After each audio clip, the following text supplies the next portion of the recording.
You ever get that feeling like you just kind of dot off? Yeah, I know what you mean. Not like full-on sick, just blah, a little tired, maybe achy. Our listeners wanted us to do a deep dive on chronic inflammation. And it's wild how often we just blow off those little signs, you know? It's like this little whisper that turns into a shout if you ignore it long enough. Right. So how do we even know if it's that kind of inflammation, the chronic kind, not just like you sprained your ankle inflammation? Good point, because most of us think of inflammation like it's this big dramatic thing. Acute inflammation. That's your fire alarm going off. Body saying, pay attention, something's up. But it usually chills out pretty quick. Makes sense. Chronic inflammation, that alarm is stuck on. Low battery, annoying beep, but it's always there. And that's where it gets sneaky, right? Sneaky and kind of scary. I mean, heart disease, diabetes, some cancers. Those are linked to this, right? That's not just a sprained ankle. So is it just bad luck, or are we doing something to make this happen? Our genes play a role, for sure, but honestly, our lifestyle choices are the real conductors of this inflammatory orchestra, and the biggest instrument in that orchestra gotta be diet. I feel that, like weekends of indulging. I feel it Monday morning. Right. Our bodies are complex, but they send signals. And those classic offenders, sugar, processed stuff, trans fats, they're like setting off little inflammation bombs internally. So step one, clean up the menu. Got it. But it's not just what we're eating, is it? I mean, we're always on, always stressed. That's got to be a factor. Oh, absolutely. Stress cranks up this hormone, cortisol, and cortisol's not BAD in small doses. Problem is chronic stress. It's like that cortisol faucet is stuck on full blast, and guess what? More inflammation. Our poor bodies, stuck on high alert all the time. And then on top of all that, we're supposed to be productive, which usually means less sleep. I know when I'm dragging, it's like my whole system is out of whack. Makes sense. Sleep deprivation is basically an inflammation fast track. Yeah. When we sleep, our bodies do their repair work, get everything back in order. Skimp on sleep, you're messing with your system's ability to heal. So we've got diet, stress, sleep, all kind of tangled up together. Oh, for sure. They all play off each other. And while we're talking about things that get tangled, can't forget how much we're all sitting around these days. Our bodies are meant to move. We're designed that way. And all that sitting throws another wrench in the works, inflammation-wise. Everyone's telling us to exercise more, but it's so easy to just not. But hold on. How do we even know for sure if we've got chronic inflammation going on? Oh, why? The symptoms you mentioned earlier, like being tired, sore, that can be anything. Exactly. It's like you've got some puzzle pieces, but half of them are missing.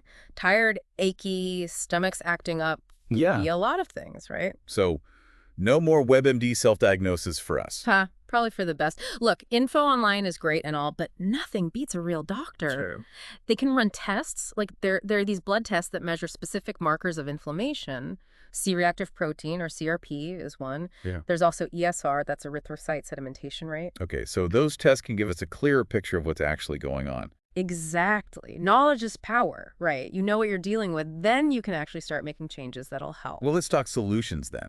We know chronic inflammation is bad, but we don't have to just take it lying down, right? Right. What can we do about it? That's the good news. We can absolutely take charge. And it circles back to those lifestyle things we talked about earlier, like diet. Yeah, they're the bad guys. But tea, they're also the superheroes of the food world, you know? Well, lay it on me. Ever heard of the Mediterranean diet? Yeah, who hasn't? It's always in those live longer articles. There's a reason for that. It's not just a diet, it's a whole approach to eating. Real food like our great-grandparents would recognize, you know? So we're talking fruits, veggies, good fats like olive oil, avocados. Yeah, fish, nuts, the whole shebang. It's actually delicious. That's the best part. Right. It's about enjoying food that's good for you, not just deprivation. Exactly. Food should be delicious. A&D, make you feel good. But we've got to move our bodies, too. That's huge. I was going to say, what about exercise? Where does that fit in? Movement is like medicine, I swear. And you don't need to be hitting the gym for hours a day either. Even moderate exercise makes a difference for inflammation. Music to my ears. Yeah. What, like, just going for a walk counts. Absolutely. Find something you enjoy and actually will do, you know? Walk, yoga class, dance around your living room. It all adds up. Okay, so diet, exercise.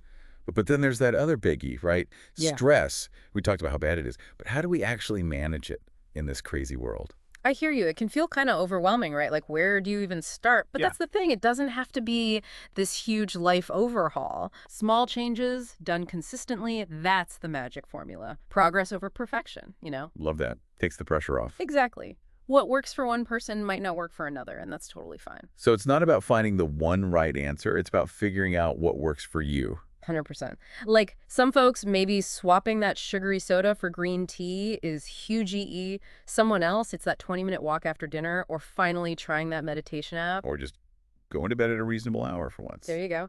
And the cool thing is, those little changes, they tend to build on each other. One good habit leads to another, and before you know it, you're feeling way better. Momentum.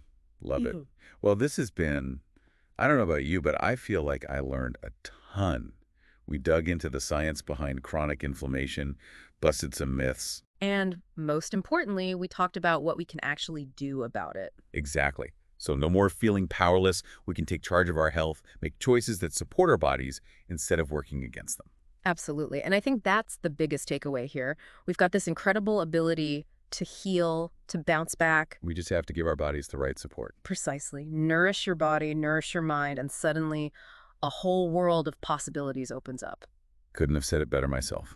So, as we wrap up this deep dive, we want you to think about one thing, one small change, even tiny, that you can commit to today.